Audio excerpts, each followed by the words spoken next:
इस वक्त दुनिया में या तो युद्ध चल रहे हैं या फिर युद्ध अभ्यास। रूस और यूक्रेन युद्ध के बाद कई देश आक्रामक हो गए तो कई देश चौकन्ने। चीन वो देश है जिसने मौके का फायदा उठाते हुए ताइवान को घेर लिया, उसके चारों तरफ सैन्य अभ्यास शुरू कर दिया। चीन सिर्फ ताइवान तक ही सीमित नहीं रहा, चीन लगातार भारत, ऑस्ट्रेलिया, अमेरिका और जापान जैसे देशों से उलझ रहा है। अब इन्हीं देशों ने चीन को जवाब देने के लिए एक ऐसा शक्ति प्रदर्शन किया है जिसे आज पूरी दुनिया देख रही है। इस युद्ध अभ्यास का नाम पिच ब्लैक है, जो चीन के लिए किसी काल से कम नहीं है। पिच ब्लैक नाम की इस जबरदस्त एयर एक्सरसाइज में 17 देश हिस्सा ले रहे हैं। आपको बता दें कि लगभग इन सभी देशों का चीन के साथ किसी न किसी मुद्दे को लेकर विवाद चल रहा है। इस अभ्यास में America, Australia, Japan, Germany, France, England, Malaysia, New Zealand जैसे देश शामिल हैं। भारत भी 4 सुखोई लड़ाकू विमानों के साथ इस एक्सरसाइज में हिस्सा ले रहा है।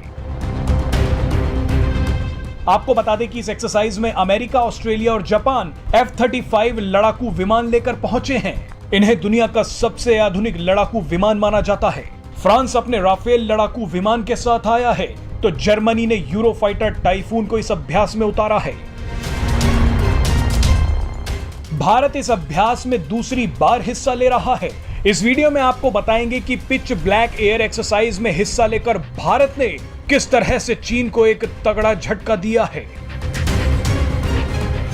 रूस और यूक्रेन युद्ध के बाद अब ताइवान के मुद्दे पर दुनिया में तनाव बढ़ता जा रहा है। पूरी दुनिया के अलग अलग देश नई मोर्चेबंदियों और सैनिक साझेदारियों में लगे हुए हैं। भारत ने इस स्थिति की कल्पना और इसकी तैयारी कई साल पहले से शुरू कर दी थी।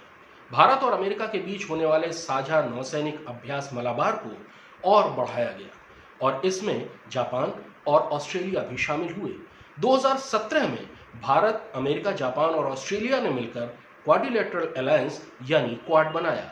ये चीन के खिलाफ ही एक मोर्चा था।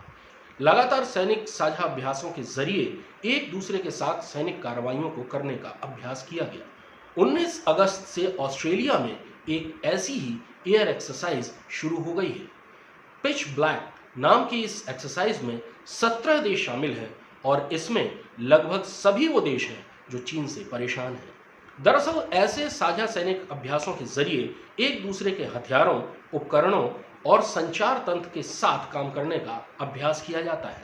इंटर ऑपरेटिबिलिटी ऐसे सैनिक अभ्यासों का मंत्र है, यानी एक दूसरे के साथ मिलकर काम करना। पिच ब्लैक में भी इसी का अभ्यास किया जाएगा। इसकी एक बानगी एक्सरसाइज से पहले ही मिल गई। भारतीय वायुसेना के 4 सुखोई जेट जो ऑस्ट्रेलिया के रास्ते में थे, उनको इंडोनेशिया से ऑस्ट्रेलिया के बीच में कहीं रुककर ईंधन नहीं भरवाना पड़ा, क्योंकि उन्हें फ्रांस के एक मिड एयर रिफ्यूलर ने आसमान में ही ईंधन दे दिया। ये आपसी तालमेल और एक दूसरे के साथ काम करने का बहुत अच्छा नमूना है।